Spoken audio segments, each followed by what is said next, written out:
In progress. 이게 제목이 되게 긴데 페이지 24페이지. 이게 시야? 시가 이렇게나 길어.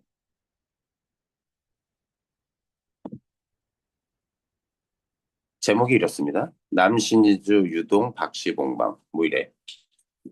이게 남신이주 유동이라는 것이 주소예요.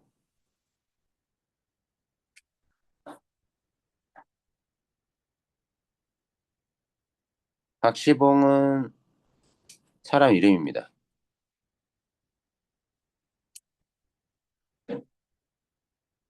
그러니까 시의 화자 작가가 남신이주 유동이라고는 동에 사는 박시봉이라는 사람의 집에서 붙인 편지 형식의 글입니다. 제목이 편지 주소 형식이에요. 알겠어요?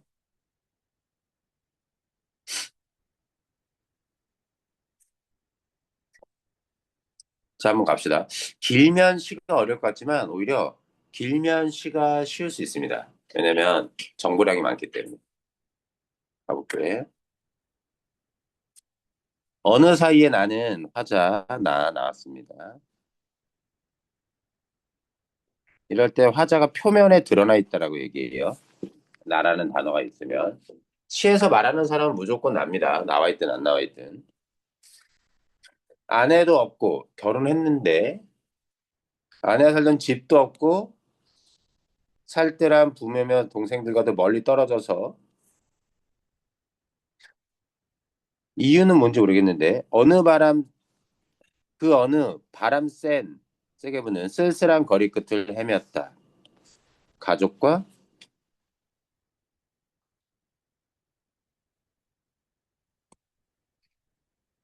왜 이렇게 안 써져? 헤어졌어. 혼자. 쓸쓸한이라는 감정 나오잖아. 외로움.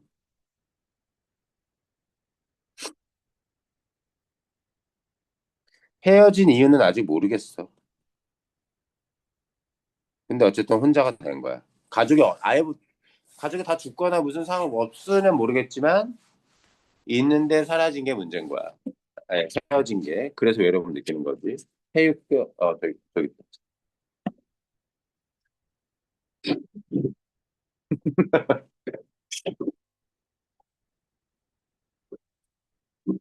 근데 오늘따라 얼굴에 이렇게 볼이 이렇게 귀여워 보이지? 푸동푸동하니? 하얘가지고. 자, 갑니다. 24페이지예요. 그 외로운 이런 처지가 돼서 혼자가 돼서 지내고 있습니다. 일종의 동생과 부모가 있는데 나는 생각해보면 원래 부모님을 옛날에는 모시고 살았잖아. 그지? 그러면 부모나 동생, 아내를 책임지는 나는 가장의 위치에 있는 거거든. 그런데 무슨 이유에서인지 가장인 나는 가족과 헤어져서 혼자가 되고 말았어. 바람 센 쓸쓸한 거리, 바로 날도 저물어서 거기다가 바람은 더 세게 불고 추위는 점점 더해오는데 자, 겨울에 날씨 그리고 저녁 무렵이라는 시간대가 그 시간대가 화자의 처지와 정서를 더 심화시키네요. 더 안 좋게 만들고 힘들게 만들고 있는 상황에 그런 상황에서 나는 어느 목순의 집에 헌삿 어휘풀이 있습니다. 이런 표시는 삿은 돗자리 같은 거라 생각하시면 돼요. 깐 한 방에 들어서 쥔을 붙였다. 새를 들었다. 이 목수 이름이 뭐예요? 제목 아까 봤잖아. 박시봉입니다. 이름이 잘못 발음하면 욕처럼 들려요. 박시봉이라는 사람이 주인 이름인 거예요. 그 목수가 제목에 박시봉이라는 사람. 제목이 편지의 주소 형식이라고 얘기했습니다. 이리하여 나는 이 습내 나는 습기가 있어서 곰팡내 슬쩍 포함된 그런 냄새 나는 습기 있는 냄새가 나는 춥고 누긋한 이때 누긋한은 눅눅한 가끔 가다 이게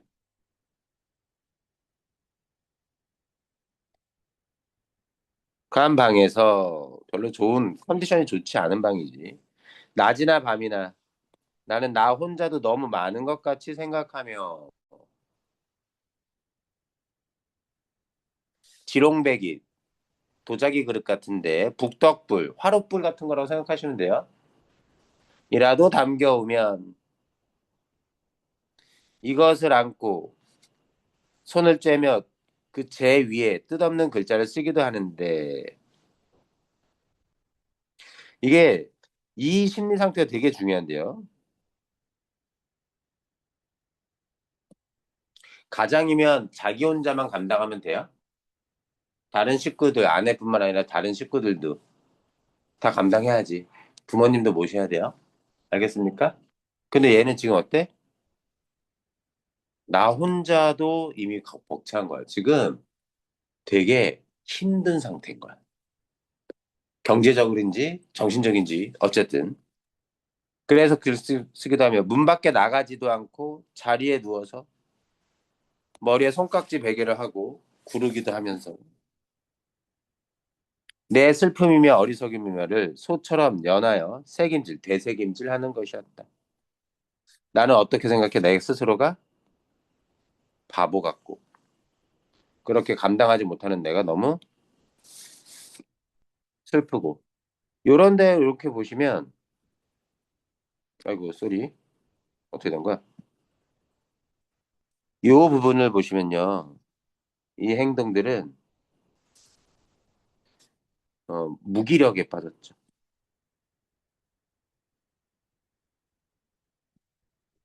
무기력한 모습. 그러면서 그렇게 지내면서 자기 스스로를 성찰하고 반성하면서 자책도 하고 있네요. 스스로가 바보라고 생각하고 있습니다. 서러움을 느끼고.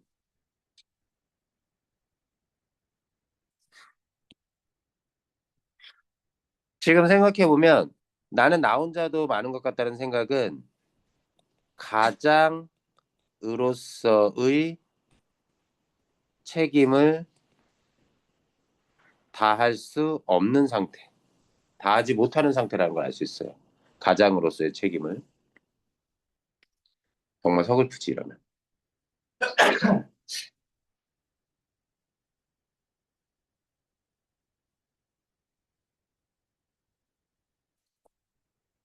내 가슴이 꽉 메어올 적이며, 눈에 뜨거운 것이 핑 고일 적이며, 뭐야? 눈물. 내 스스로 화끈 낯이 붓도록 부끄러울 적이며. 이때 부끄러움은요, 우리 두 가지를 생각해 봐요. 부끄러움이란 단어는요, 수줍음이라는 것도 부끄러움이지만, 두 번째, 반성의 결과, 잘못한 행동에 대해 뉘우치면서 가지게 되는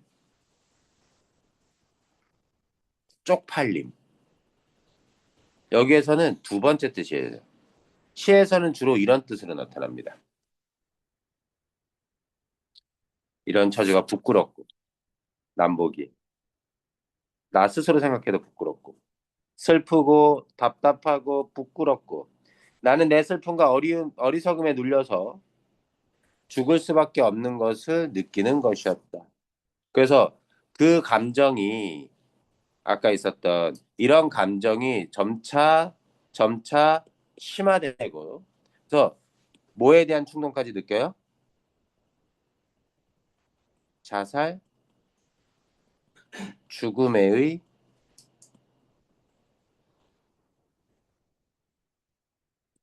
충동까지 느낄 정도로 대단히 심각해진. 요즘 같았으면 아마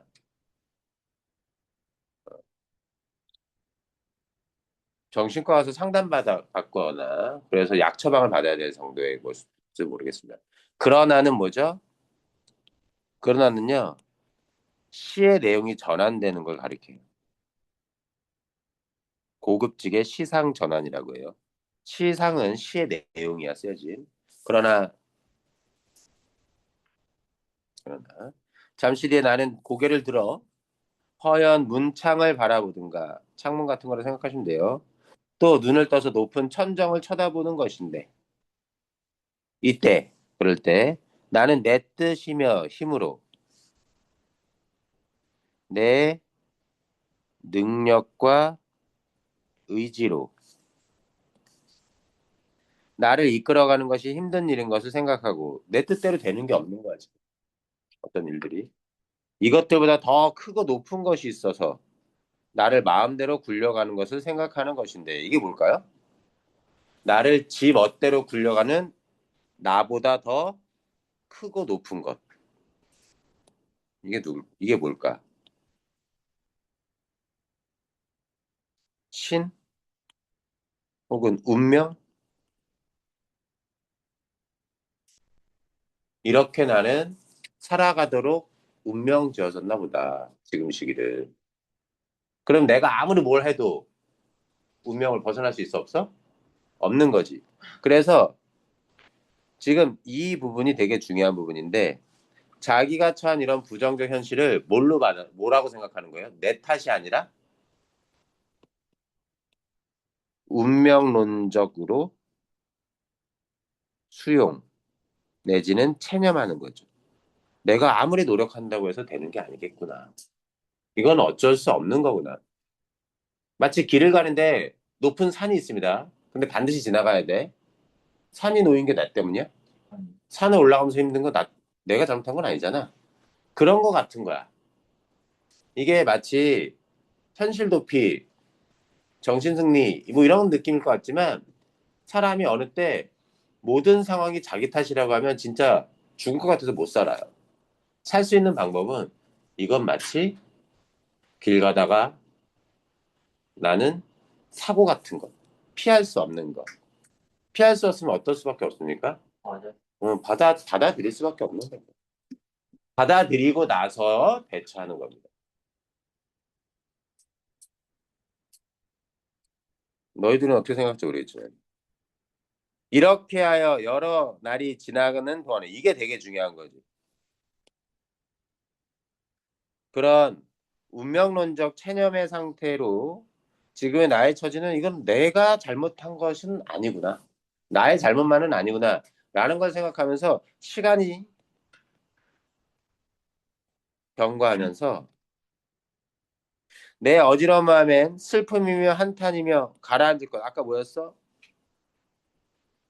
슬픔, 어리석음, 부끄러움 이런 감정들을 슬픔, 어리석음 이런 것들 복잡스러웠던 내 마음속에 그런 것들이 가라앉을 것은 차츰 앙금이 되어 가라앉고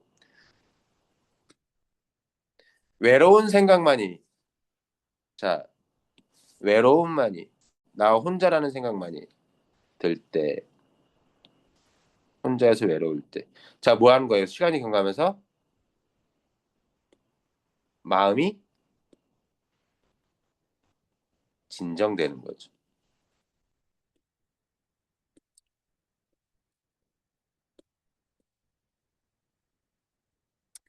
탕물처럼 막 뿌옇다가 가라앉을 거 가라앉고 남는 건 외로움. 더러 나주소는 저녁 무렵입니다.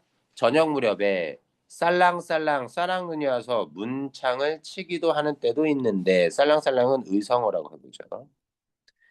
의성어를 고급지게 뭐라 그러냐면요. 음성 상징어라고 얘기합니다. 의성어가 뭔지 아니? 기억나? 의성어랑 또 하나 뭐 있지? 의태어 있습니다. 자, 의성어는요.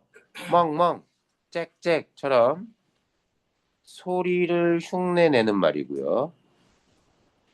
의태어는 태, 모양, 태도, 모양이나 행동을 꿈틀꿈틀 이런 것들 흉내내는 말이고 이 둘을 묶어서 우리는 음성 상징어라고 부릅니다.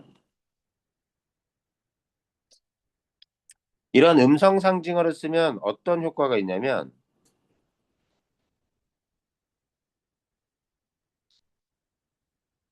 이걸 쓰면 운율이 형성되고요.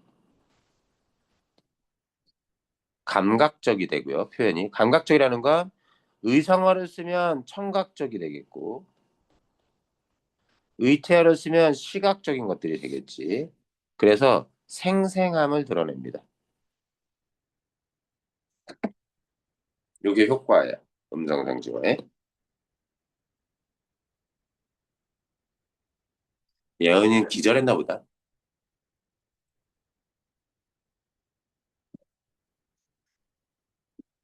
내가 바다에서 프리다이빙 한 영상 보여줬나? 자, 그럼 봅시다.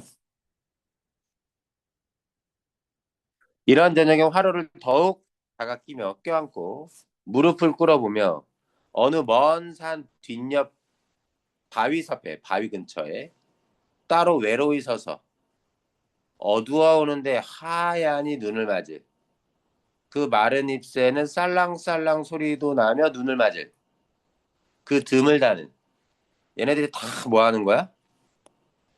얘를 꾸며주는 겁니다. 굵고 정한 깨끗한 굳건한 갈매나무라는 나무를 생각하는 것이었다. 갈매나무 어떤 나무예요? 외로이 혼자 서 있습니다. 그다음 뭐예요?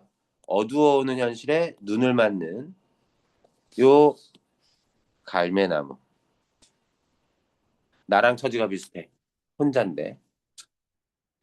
갈매나무는 지금 어둡고 눈을 맞는 시련과 고난 속에서도 굳건한, 의지가 굳건한,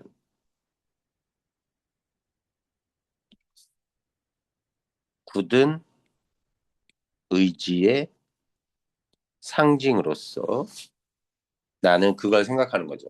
왜 이걸 생각해요? 나도 그 나무처럼 굳건히 버텨야겠다. 너 눈이 거의 반쯤 잠겼어. 어, 졸린 거야, 지금.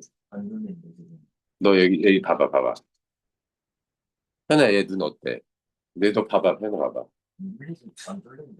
진짜? 다른 때보다 눈이 좀 졸린데? 너 몇 시에 잤어, 오늘?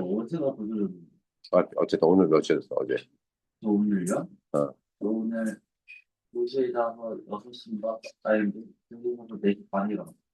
이 무슨 잠을 그렇게 자? 4시 반에 일어났다고? 그걸 다시 안 잤어?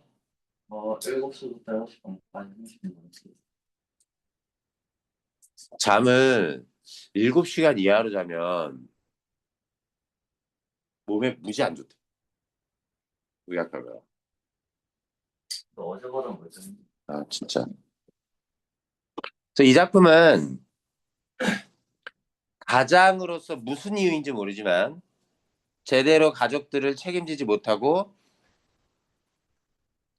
그들과 가족과 헤어져서 혼자 지내는 나가 화자가 자신의 그런 무능력한 모습에 대한 자책과 부끄러움과 심지어는 죽고 싶은 마음까지 들었던 상태에서 이러한 상황에 대한 생각을 바꾸고 이게 되게 중요하지.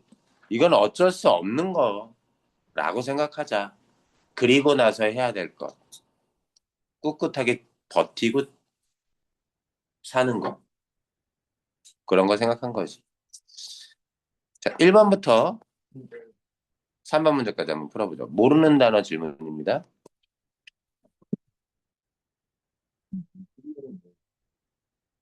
아, 잠깐만. 뭐라고? 자, 내재율은 뭐냐면요. 운율의 종류에 외형률과 내재율이 있습니다. 외형률은요. 시조나 가사 등에서 느껴지는 운율인데 정해진 형식의 시 등의 정형시, 그래서 정해진 형식의 시, 정형시에서 드러나는 거고요. 정형시가 아닌 것들은 전부 다 뭐라고 부르냐면 자유시라고 합니다. 형식이 자유로워서. 그런 자유시에서 부분적으로 느껴지는 운율. 정형시에서 느껴지는 외형률은 전체 작품에 걸쳐서 느껴지는 운율이라면 이랬니? 자유시에서 느껴지는 내재율은 그런 게 아니에요. 운율은 내재율이라고 부릅니다. 그런 걸. 시조나 가사가 아니면 전부 다 내재율이야.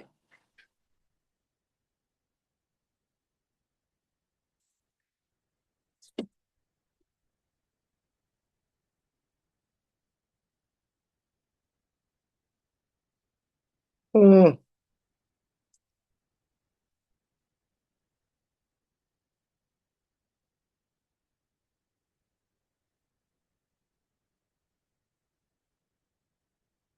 이 작품이 일제강점기에 쓰여졌던 시입니다. 그러니 왜 이 사람이 가족과 헤어졌는지 아시겠죠?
모른다는 질문에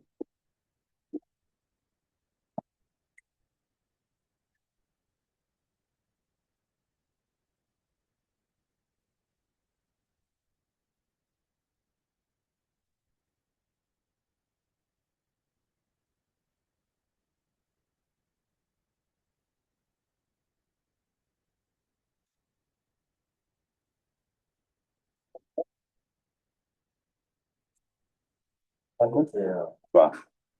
자, 1번에 몇 번? 1번에 반복하면 운이 생깁니다. 1번에 1번이에요. 모르는 단어가 뭐가 있을까? 수미상관이 있으면 시의 구조적 안정감은 그냥 무조건 생깁니다. 수미상관이 근데 무슨 뜻인지 알아야지. 수미상관이 뭐죠? 자, 오케이. 시의 시작과 끝이 같은 걸 우리는 수미상관이라고 그래요. 그럼 반복되죠? 시작과 엔딩이 비슷하니까 안정감을 줍니다. 운율도 주고 의미 강조도 해요. 반어적인 표현은 여기 없고요. 반어적인 표현은 뭐야? 반대로 표현하는 거죠. 비꼬듯이. 아, 관념적인 내용을 공각학적 표현을 통해 구체화한다. 공각학적 표현 쓰이면 구체화되는 건 무조건 맞아요. 공각학적 표현이 쓰였냐를 찾으면 되는 겁니다. 공각학적 표현이 무슨 뜻이죠? 그것도 관념적인 내용을 그렇게 쓰는 건데 공각학은 두 가지 감각을 동시에 쓰는 겁니다. 이런 거죠. 달콤한 소리. 소리는 청각이잖아? 달콤한 건 후각이거나 미각이겠지. 그렇게 쓰는 거. 이런 말이 억지스러운 말이지만 시끄러운 표면. 표면은 뭐죠, 원래? 촉각으로 느껴야 되는 거지. 시끄러운 건. 뭐라. 현재형 시제를 사용하여 역동적인이 무슨 뜻이에요? 역, 힘력, 움직일 동. 힘차게 움직이는. 힘차게 움직이는 거면 어느 정도를 움직여야 힘차게 움직이는 걸까?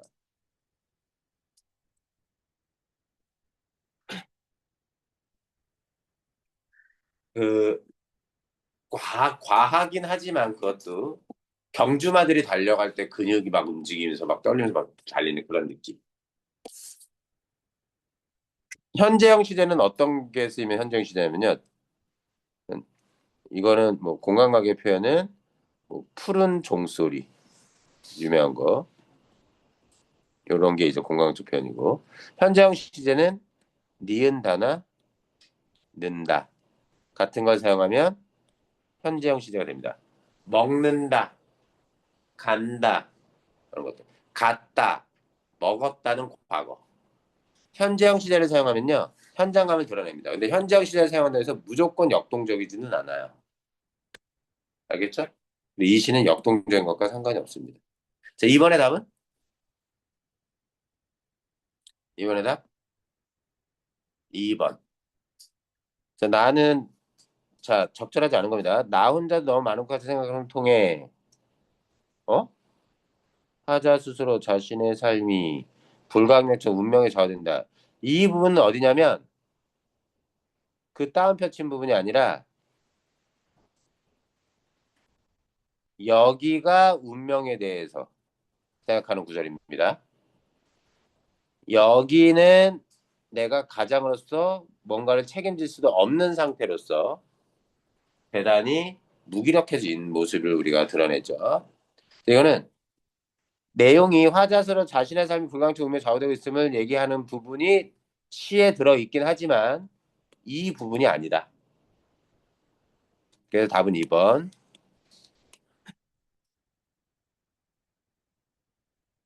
3번의 답은? 세유? 네, 3번의 답은 2번입니다. 객관적 상관무이란 단어가 있었나? 여기 이게 왜 나왔지? 여기 있나? 객관적 상관무 어디 있니? 이게 실제 시험이었으면 이거부터 읽는 게 훨씬 더 좋아요. 내용에 대해서 일정 정도 추측하게 해주잖아. 거의 주제를 가르쳐 주는 건데.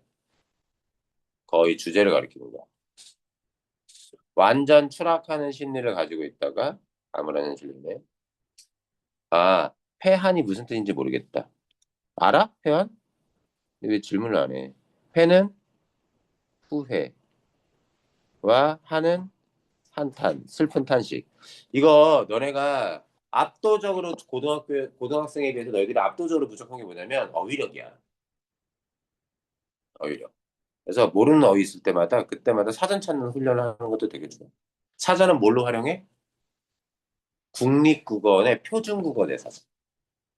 사전 어플도 있는데 다음이나 네이버 뭐 들어가서 포털에서도 사전을 운영하니까 그런 사전도 있고 유료로 판매하는 사전도 있는데 근데 실제로는 아 이게 참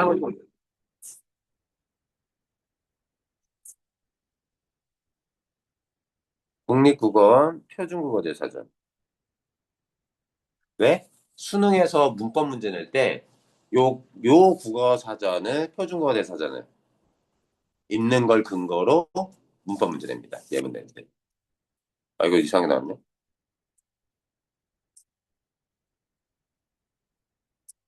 뭐지?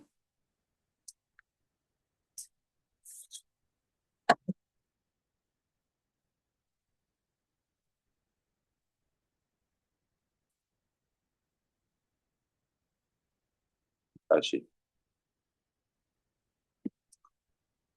이거 뭐냐? 왜 이러냐? 얘네.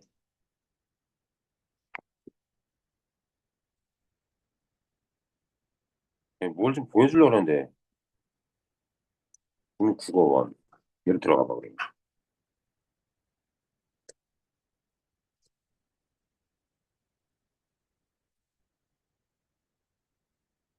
사이트가 뭐가 있으면 이상한 것 같은데.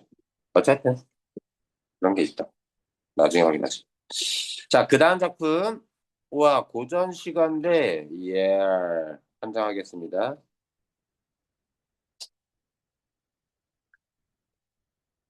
내가 그런 거 설명해 줬지? 설명 안 해줬나, 저거?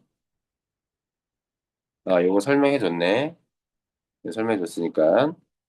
요거랑 비슷한 그 고전시가입니다. 고전시인데 얘는 세모도 나와요. 오케이, 반쯤 했었던 거. 이거, 자, 문제만 내봅시다. 님물은 뭘까, 님물? 님을. 둘 다 쓸 수도 있고, 뺄 수도 있고, 하나만 쓸 수도 있고. 이거 봐봐. 이거 봐봐. 반치음은 나중에 사라집니다. 물론 시옷으로 변할 때도 있어요. 여기선 사라져요. 그럼 이건 뭘까요? 그리워해서. 그리워와. 그냥 자연스럽게 그리워. 운이다니? 운다. 이, 거트르신. 여기는 해석 잘 떠오르지 않을 겁니다. 이거는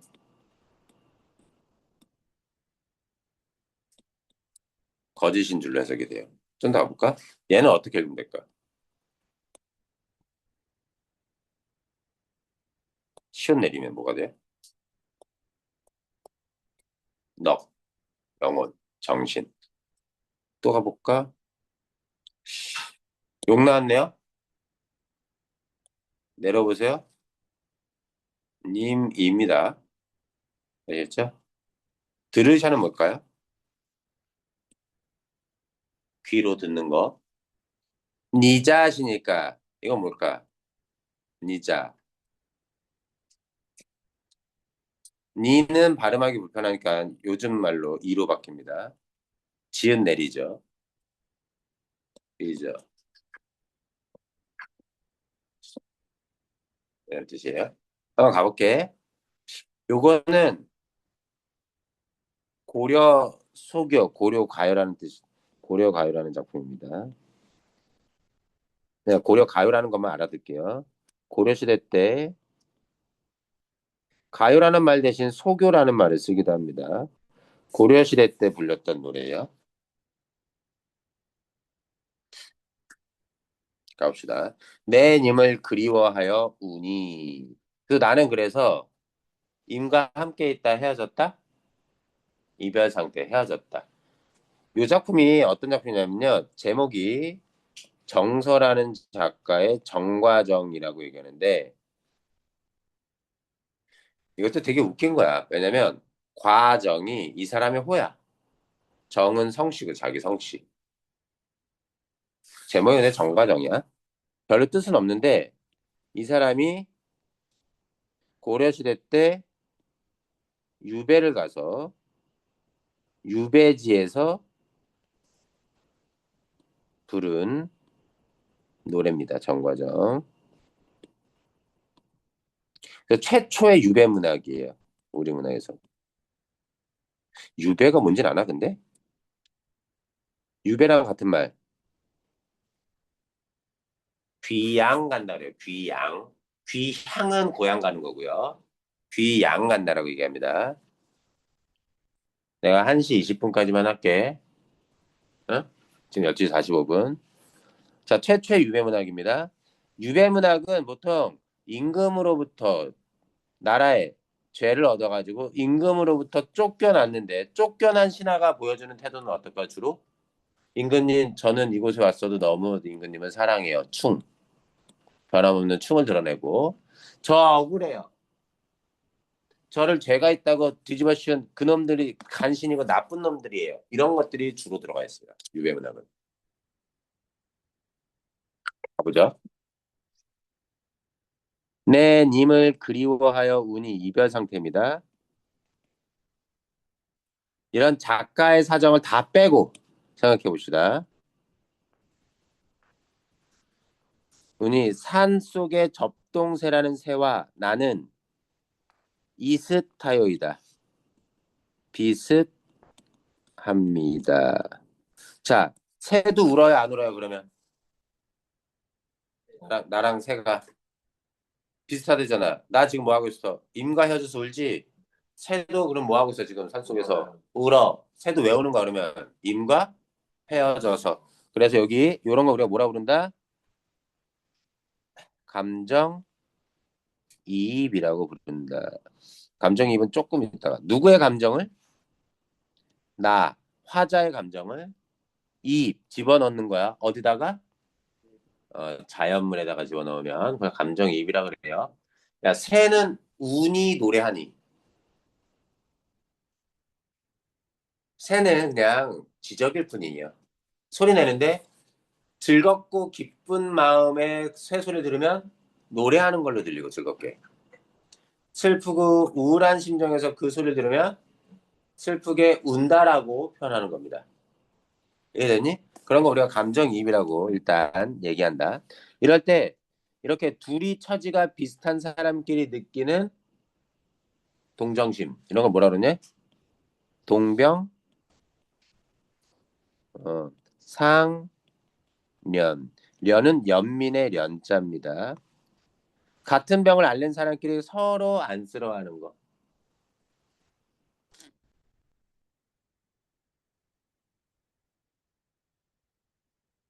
자, 그리고 또 알아두셔야 돼요. 접동새는요, 아주 전통적인 소재입니다.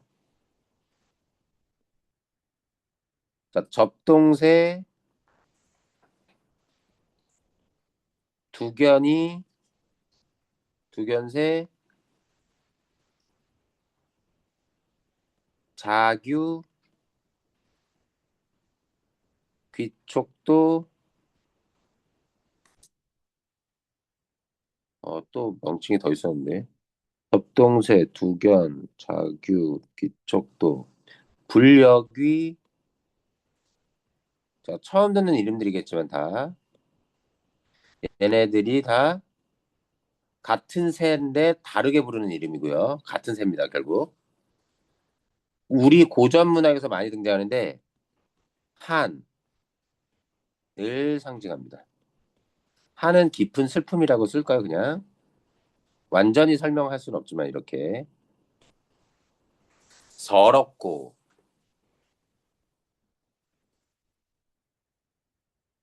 우울하고,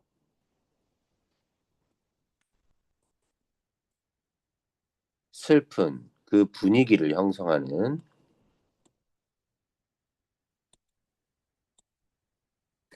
청각적 소재입니다. 잘 나와요. 어떤 새일까? 한번 볼까? 두견이? 자규?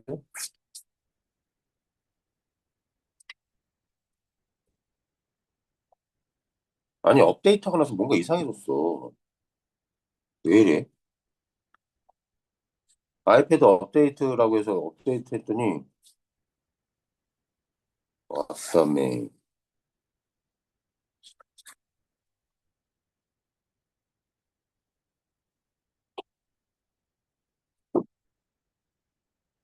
이렇게 생겼네요. 자, 뻐꾸기과에 속한데요. 어떻게 오는지 봅시다.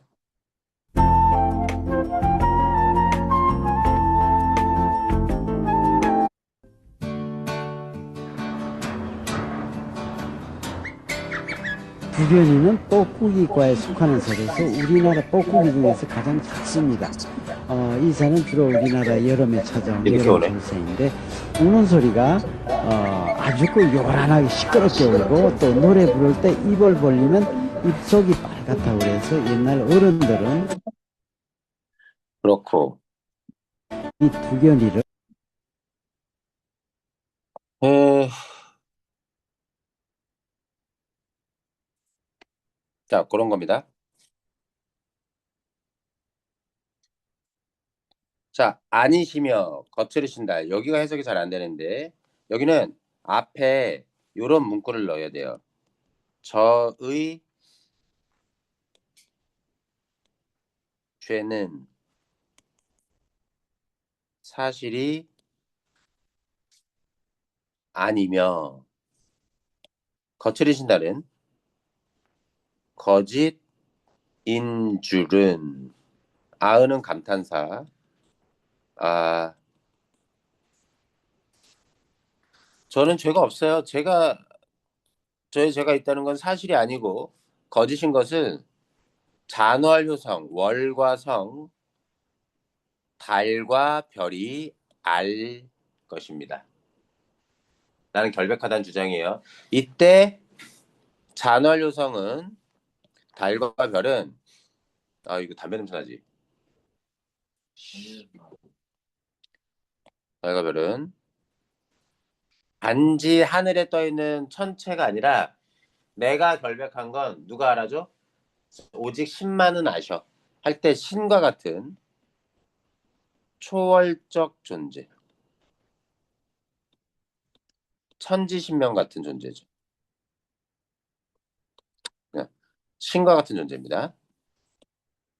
넋이라도 죽어서 영혼이라도 임과 한대, 한대는 함께 여절아, 여다에서 왔는데요. 여다는 살아가다. 그래서 여긴 살아가고 싶구나. 아, 요런 표현을 우리가 뭐라고 부르냐면요. 좀 길쭉하게 써봅시다. 어려운 말이지만 이렇게 씁니다. 충, 신, 연주, 지사.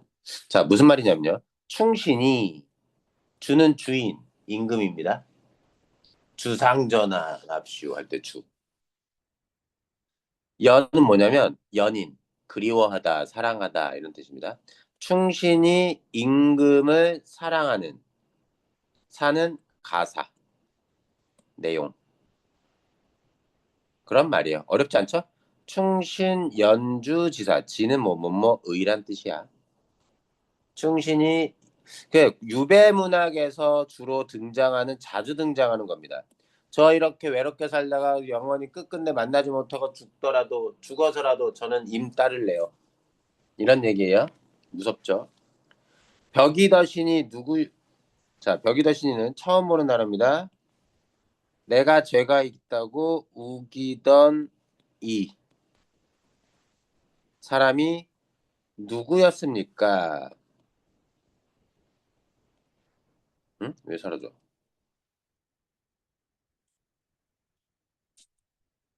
누구였습니까? 과도 허물도 잘못도 천만 전혀 없습니다.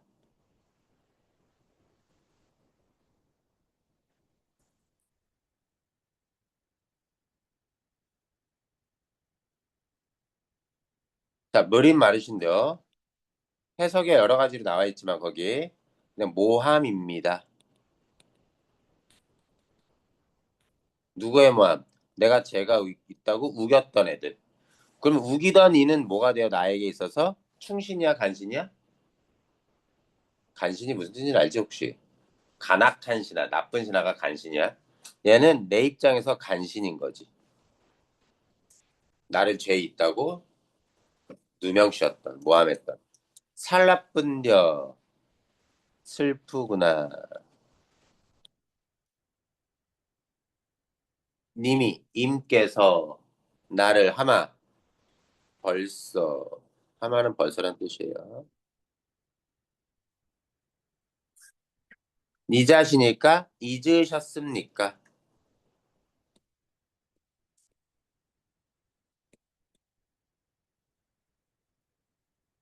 일종의 원망이 좀 들어가 있네요.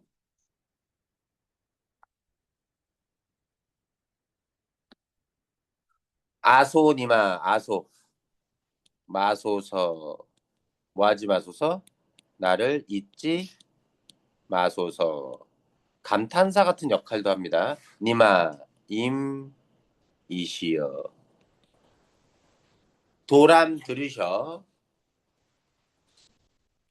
돌이켜 다시 들으셔서 제대로 들으셔서 괴오셔서 괴다가 사랑하다라는 뜻 옛날 말입니다. 사랑의 주소서 자기를 어디로 다시 불러달라는 거야 그러면 관직으로 불러달라는 거야. 그 기대를 드러내고 소망하면서 끝나는 작품입니다. 송민고까지 하면 오늘 끝날 것 같습니다. 거의 다 왔어요 시간. 자 송민고 가사예요. 예. 제목을 잠깐 보면 요것도 유배 가사입니다. 유배가사인데 어떤 작품이냐면 작가가 유배지에서 혼자 떨어져서 임금에 대한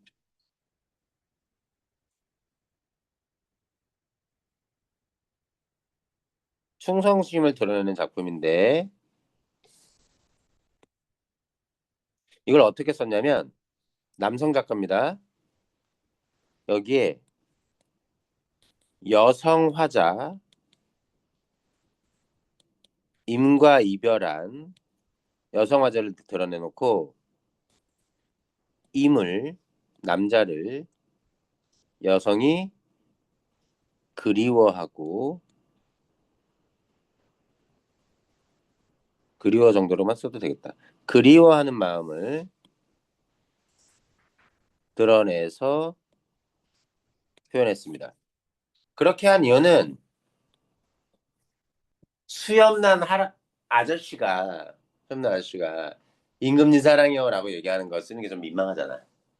여자가 그리고 임금과 헤어진 거 슬퍼하고 징징거리는 거 좀 남자가 해서는 안 될 일로 여겨졌을 때니까 울고 사랑 때문에 고생하고 마음고생하는 건 누가 보통 하는 것이야?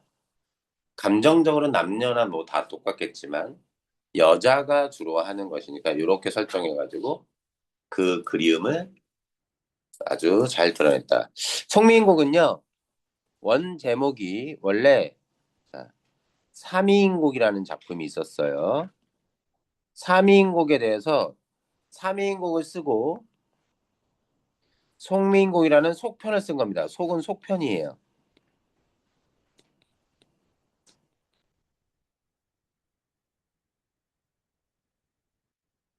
왜 이렇게 두껍게 나오지? 너무 확대했나? 속편. 실제로 여기는 사가 빠졌다고 생각하면 되죠. 속 삼위인곡 시즌 2입니다. 생각해보면. 자, 무슨 뜻이냐? 자, 미는 뭐냐면요. 아름다운 사람이라는 뜻인데 지금 여자한테만 쓰잖아? 옛날엔 미인을 남자를 가리키기도 했어요. 내가 사랑하는 님, 창작을 배경으로 두면 임금을 상징하는구나. 임금에 대한 그리움을 노래한 작품입니다. 현아 괜찮니? 되게 많이 피곤해보이는데 나도 지금 너무 졸린데 누구를 위한 보충인가? 아니, 지금 그래서 부족하면 그 졸린 것보다 머리가 아파요. 너 잠을 제때 자야 너 핸드폰 하라 그러지? 이것만. 안 해? 네, 안 하고 새벽 2시에 자고 잠이 안 와요. 헐. 너무 낮 동안에 핸드폰에서 각성 상태가 된 거 아니야? 핸드폰을 안 할 뿐 태블릿이나 뭐 이런 거 하는 거 아니야? 컴퓨터 없는데. 노트북? 컴퓨터는 거실에서도 안 되는데. 아, 잘 됐네. 자, 이 작품은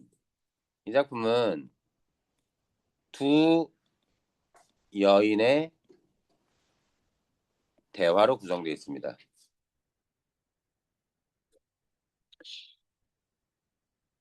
두 여인의 대화. 맨 처음 나오는 여자를 감녀라고 하고 한다면 두 번째 나오는 여자를 을려라고 해봅시다. 감녀는 을려에게 너 왜 하늘나라에서 옥황상제 모시던 애 아니야? 근데 왜 여기 지상에서 지상의 길을 지나가고 있어? 라고 질문을 던집니다. 그러니까 얘네들이 이 여자들의 정체가 옥황상제가 사는 천상계 선녀였던 거야.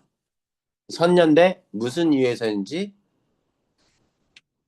천상계에 있는 옥황상제 궁궐로부터 쫓겨나서 지상에 내려온 거지. 유배 온 거랑 그런 설정이 그렇게 한 거야. 질문을 하고 그런 질문을 하면 너무 두껍게 나오는데 이거 어떡하지? 엄마야. 그런 질문을 하면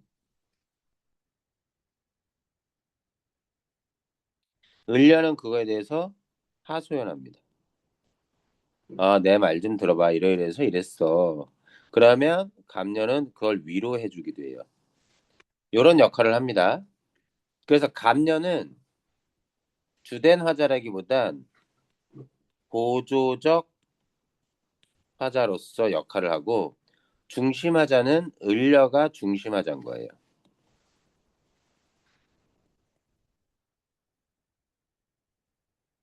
누가 작가야? 누가 작가를 대변해? 요 을려가 작가의 주제, 의식을 대변한다. 가봅시다. 길어 보이지만 금방 될 거예요. 저기 가는 저 각시 본 듯도 하구나. 어디서? 천상. 어디죠? 천상의 배곡경. 배곡경 처음 듣는데 직역해도 되고요. 배곡경은 옥황상제가 산다고 전해지는 상상 속의 궁궐 혹은 지역이라고 생각하시면 됩니다. 배곡경을 어찌하여 이별하고 해 다져 저물어 가는 날에 죠. 누구를 보려고 가시는가? 누른 누구를. 여기까지가 뭐냐? 여기까지가 감녀가 우연히 만난 을려에게 질문하는 부분입니다. 그래서 이 질문을 통해서 을려는 백옥경에서 원래 지냈다. 아, 감탄사. 너로구나, 너이고. 내 사연, 리을 밑으로 내리면 되겠지? 들어봐. 내 얼굴과 이 거동이. 옛날에 얼굴은요, 조선시대 때 얼굴은, 조선시대 초기에 얼굴은, 훈민정 만들어질 당시에 얼굴은 페이스가 아니라 모습을 나타냈습니다. 내 모습과 이 행동이 님 괴다는 사랑하다요. 님께서 사랑할 만 했었는지,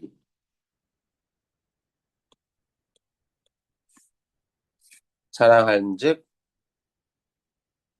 한가마는 했었는지, 어쩐지 나를 보시고 너로다. 내가 찾던 여자가 너다.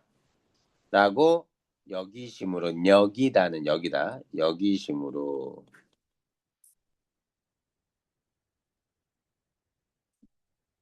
나도 님을 못 가 이거 무슨 뜻일까요? 이거 그 믿어서 이건 뭘까요? 군뜻이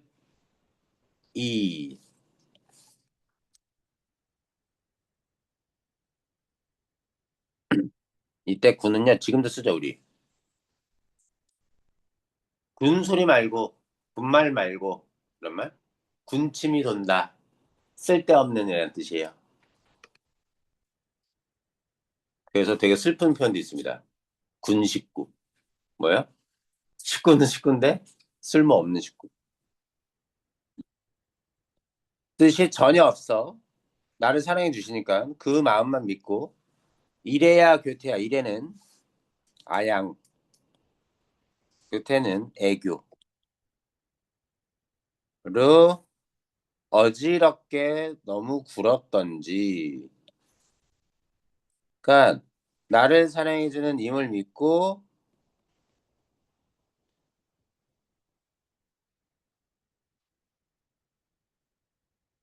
너무 오버한 거죠. 그랬는지 반가워하시는 낯빛이 이게 바로 얼굴빛입니다. 너무 옛날 말이어서 귀찮긴 하지만 예전과 얘는 예전과 어찌 다르신가? 임의 사랑이 변했어요, 안 변했어요?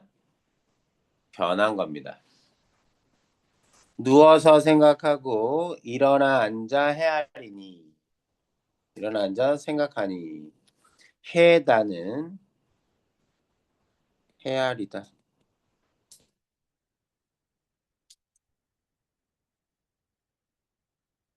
누워서 생각하고 일어나 앉아 생각하니 내 몸이 지은 죄 산같이 쌓였으니 엄청 쌓였어.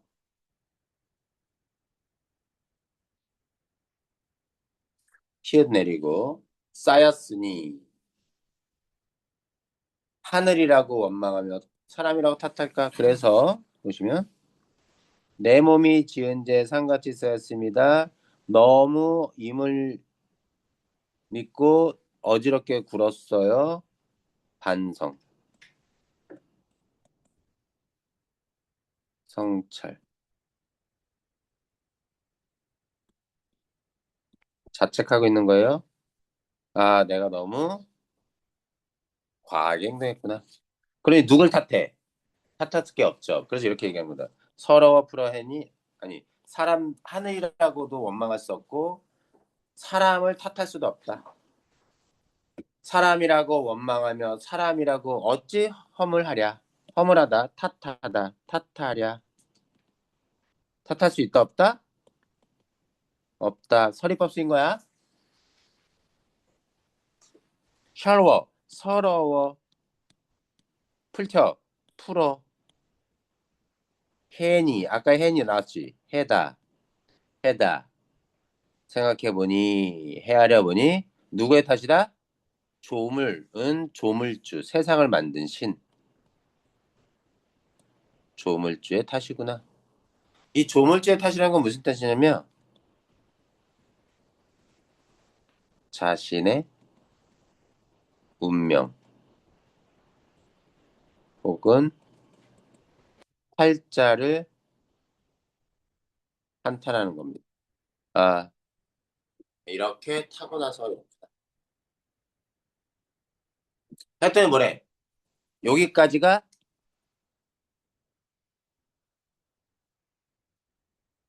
1려니까 1. 여기까지가 을려의 하소연 원.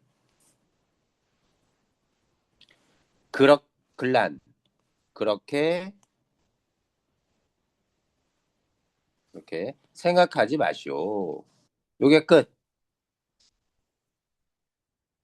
요게 요 부분이 뭐야? 감녀의 위로.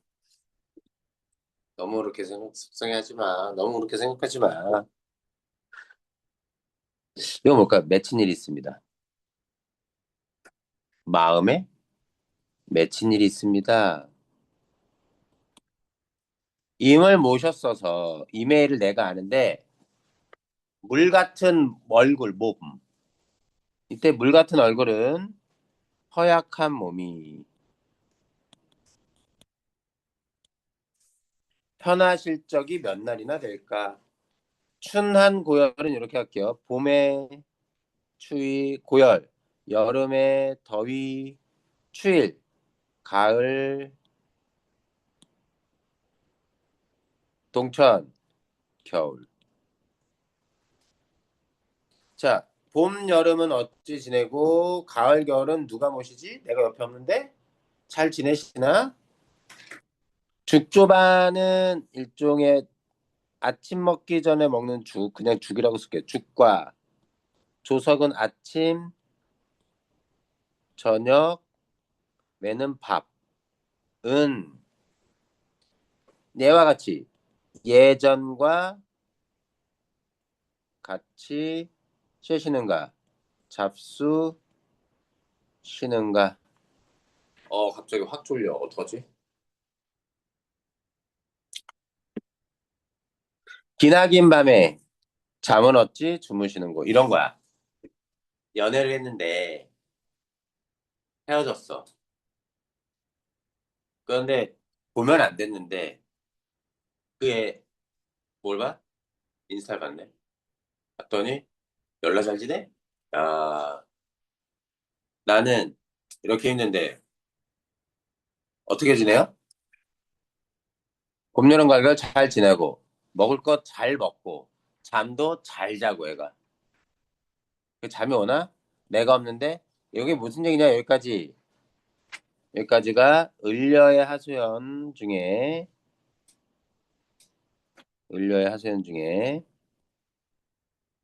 임에 대한 걱정입니다.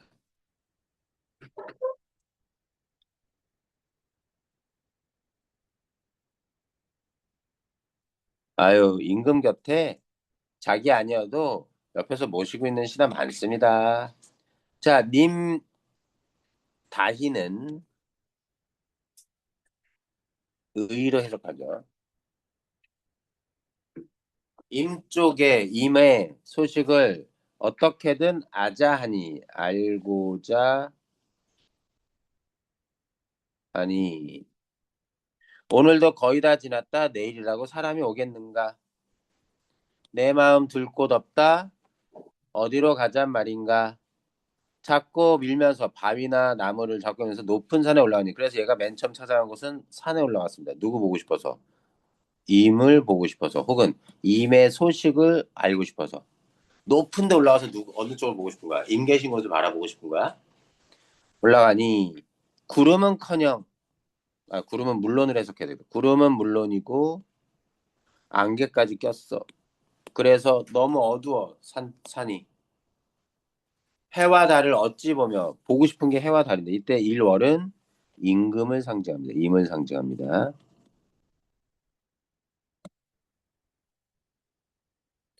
지척은 아주 가까운 곳을 지척이라고 해요. 또 보이지 않는데 천리를 어찌 바라볼까? 천리나 떨어져 있는가 이미. 자, 여기서 봅시다. 산에 올라가서 나는 임 계신 곳을 보려고 하는데 그 사이에 뭐가 꼈어요?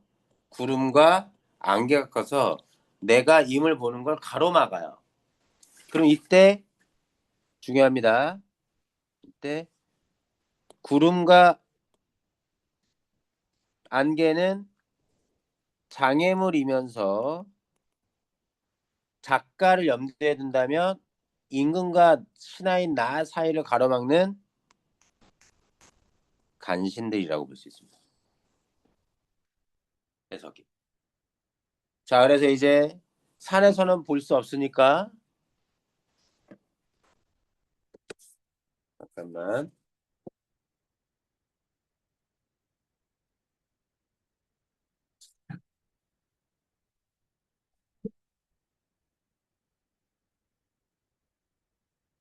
음, 맞아 봅시다. 다 끝났어 이제. 차라리 물가에 가. 이번에는 다른 장소로 옮깁니다. 물가에 가서 백길이나 보려고 하니 바람 불고 물결이 쳐서 어수선하게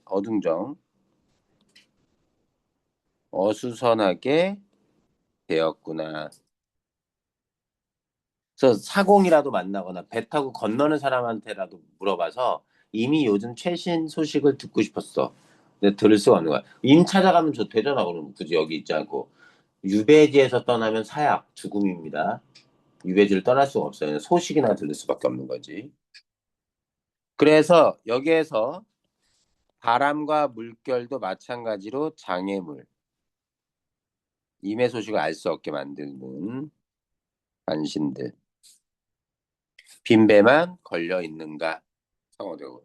강천은 강가로 해석하면 된다. 강가에 혼자 서서 지는 해를 굽어보니, 내려다보니,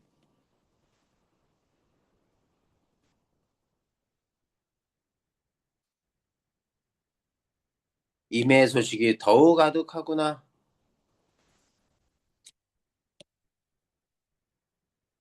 자, 잘 따라왔어요. 모처음은 초가집. 차가운 자리에, 왜 차가워? 집이? 보일러 고장나서가 아니라 이미 없기 때문에 썰렁한 겁니다. 밤중에만 돌아오니 벽 가운데 푸른 등은 누굴 위하여 누구를 위해 밝혀 있는가? 밝아 있는가? 푸른 등이 켜져 있어. 그거 보고 너무 허무한 거야. 자, 여기서 잠깐만 끊으면 여기에서 살짝 끊으면요. 이 이전까지는 집 밖에서 낮에 돌아다녔다면 이후부터는 집 안으로 들어온 밤 시간대입니다. 공간의 이동과 시간의 변화가 보여요. 오르며 내리며 산을 오르고 산에서 내려오고 헤매며 해 뜨면은 헤매며 어렵습니다. 시울이 어렵겠네. 나머지 애들도 다 어려워. 방황하니. 참고로 말씀드리면 우리 지금 공부하는 게 고1거 공부하는 거예요. 익숙해지라고. 방황하니. 고전 시어가 어려운 건 당연합니다. 다 외국어 같기 때문에. 적은 덧. 잠, 응? 현우? 어, 17분이네 벌써. 아, 시간 모자르네. 잠깐 동안에 헤매던 낮 동안에 돌아다녔던 그 동안에 잠깐 동안에 역진 진이 빠져서 힘이 다해. 풋잠 선잠을 잠깐 드니 정성이 지극했는지 꿈에 님을 보니 꿈을 꿨습니다. 꿈속에서 임을 봤어요. 얼마나 반갑겠어. 옥 같은 모습이 반이 넘게 나만은 넘게 늙었구나.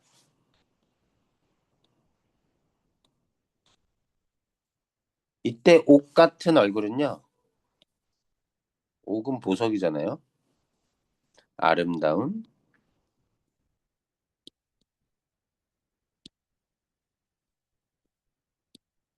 모습을 얘기를 해요. 와, 잘 따라오고 있어. 끝나가. 마음속에 먹은 말씀, 품은 말을 슬카장은 실컷, 마음껏, 삽자는 아래다, 아래려 하는데. 이게 너무 옛날 말투를 그냥 그대로 다 가졌어. 요즘 이렇게까지 옛날 말투를 안 써요. 현대로 최대한 많이 번역해서 줘. 마음에 먹은 말씀 실컷 아뢰려 하니 눈물이 바로 나니 뭔가 말을 하려고 하소연을 하는데 눈물이 막 흘러서 말인들 어찌하면 말도 못하고 정을 다 말 못 풀어서 풀지 못하여 목조차 메이니 목이 메어 아무 말도 못해 오전된 개성은 닭 울음소리에 오전되는 방정맞은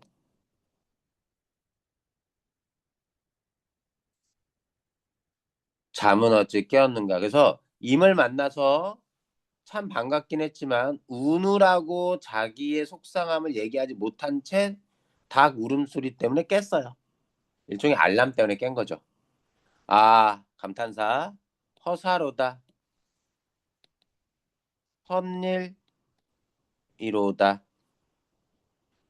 헛일이로다. 시오리 집중력 끝났어. 이 님이 어디 갔는가? 잠결에 일어나 앉아 창 열고 바라보니 어여쁘는 불쌍한. 얘들아, 어여쁘다가 옛날에 어원의 뜻이 지금의 프리티가 아니야. 어여쁘다는 불쌍하다의 뜻이야. 불쌍한 그림자가 내 그림자겠죠. 나를 따를 뿐이로다. 뭐예요? 임의 부재를 새삼 재확인하고 슬퍼하는 거죠. 이 영상을 찍어서 올리면 예은이가 볼 것 같아, 안 볼 것 같아? 꼭 봐야 되는데. 문제는 다음 시간에 볼 건데. 차라리 스여디어는 죽어서.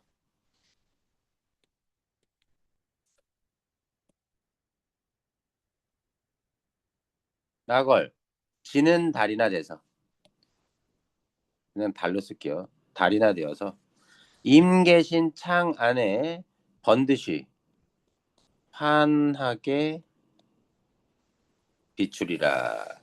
여기까지가 어우 말 괜히 시켰어. 누구의 하소연? 을려의 하소연 투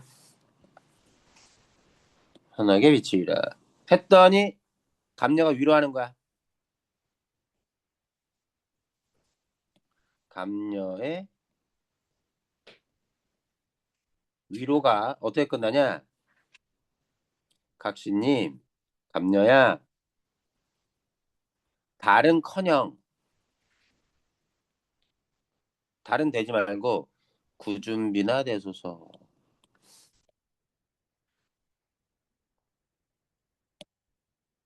감녀의 위로가 좀 이상합니다. 뭐래요? 을려는 자기가 죽어서 달이 되겠대. 그랬더니 감녀가 뭐래? 야, 달 되지 말고 구준비나 돼. 막 세차게 내리는 비를 구준비라고 얘기합니다. 이상하지 않아요? 나 죽어서 달 될래. 그러면 보통 위로하려면 어떻게 해야 돼? 죽지 마. 이래야 될 거 아니야? 그래, 죽어. 죽는데 대신 뭐가 돼? 차이가 뭐냐? 달은 저 위에 떠서 직접 임에게 닿지 못하죠. 직접 임에게 닿으면 임은 납작하게 죽을 거 아니야. 늘려 죽을 거 아니야. 빛으로만 비춰볼 뿐이다. 멀리서. 아니, 인간으로 지금 살아있는 때도 가까이 가지 못했는데. 근데 비는 어때? 죽은 을려가 비가 돼서 내린다면 이게 갑작스럽게 내리는 비기 때문에 우산도 없고 비가 떠서 홀딱 섰거든요. 뭐가 가능해요? 스킨십이 가능합니다. 직접 닿죠. 그래서 차이가 뭐냐? 보통 이렇게 얘기합니다. 낙월은 간접적이고 소극적인 소재인데 구준비는 직접적이고 적극적인 소재이기 때문에 구준비대라. 문제는 다음 시간에. 고생했어. 야, 이거 진짜 어려운 작품이야. 힘든 작품이었어. 지난번도 시험 힘들었고. 야, 시우리 너